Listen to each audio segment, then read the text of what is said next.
Hey guys, what's up? It's me, Pagey here, once again with another Legends of Tomorrow review, and this is for episode 3. So there will be spoilers in this, but actually let's just get straight into the recap of what happened in the episode. So the episode starts off with Vandal Savage being attacked in ancient Egypt, and the attacker is actually revealed to be Rip Hunter.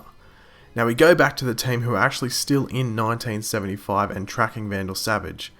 Now Kendra is getting worse from her incident at the end of last episode, as parts of the dagger that Savage stabbed into her have actually broken off and are like travelling through her bloodstream towards her heart.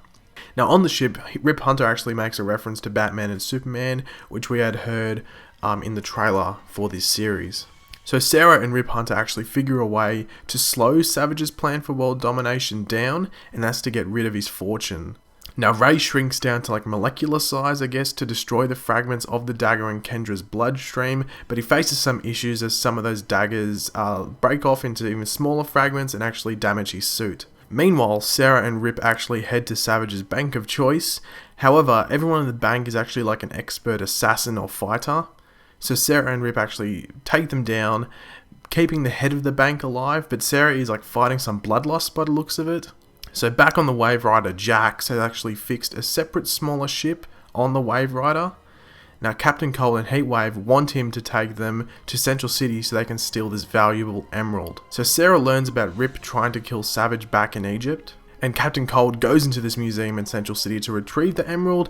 It is the Maximilian Emerald, and it's not kryptonite like most people were thinking in the trailers. Like in the trailer it said Maximilian Emerald, but I think a lot of people were holding hope due to the Superman reference in the trailer as well that this might be kryptonite, but it turned out not to be. So Sarah and Rip learn about this vessel, which is what is most important to Savage, and what it turns out to be is Carter's body. Now getting Carter's body back turns out to be Rip's main priority for the remainder of this episode.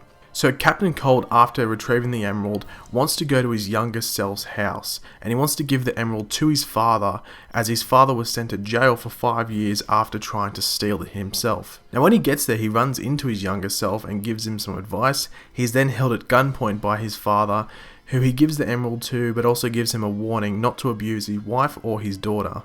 So Sarah and Rip go to the event where Carter's body is at, and they get past some guards, and when they think they have succeeded, they are caught out by Savage's crew. Now back at the ship, Ray actually saves Kendra by destroying all the fragments in her bloodstream, which gives him some sense of achievement.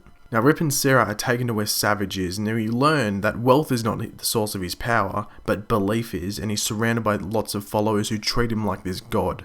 Now the blood from Carter is, if given to his followers, will actually give them like an extra 100 or so years of life, I think they said. So due to this, Kendra is actually able to sense the danger that Rip and Sarah are in, as well as the fact that Carter's body is sort of being tampered with, and she alerts the others. So Captain Cold, Heatwave and Jax storm the party and help Rip and Sarah out. Now throughout this fight, Rip actually slits Savage's throat and kills him, but accidentally reveals the name of his wife and son to him before he goes. Now Savage has 2 targets to add to his list for when he comes back to life. So Captain Cold's father is actually still arrested after he tries to sell the emerald to an undercover cop, so his future ends up being the same, and Captain Cold's childhood and stuff stays the exact same way. So the team hold a funeral for Carter where Kendra tells him to come back to her, similar to what he told her as well.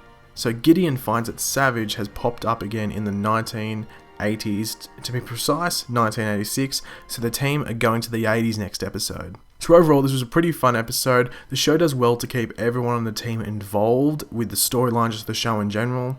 Some could argue that in this episode, the Martin Stein, Ray Palmer and Kendra portion of the episode could be seen as a bit redundant, but it added more chemistry between the 2 characters of Martin Stein and Ray Palmer, and also gave Ray a feeling of achievement after the loss of his wife in this events of season 2 of Arrow. Like, he wasn't a part of it, but his wife's death took part of that. It will be interesting to see Savage's response to the team in the 80s, especially seeing that he was killed by Rip, so he might want to get some vengeance.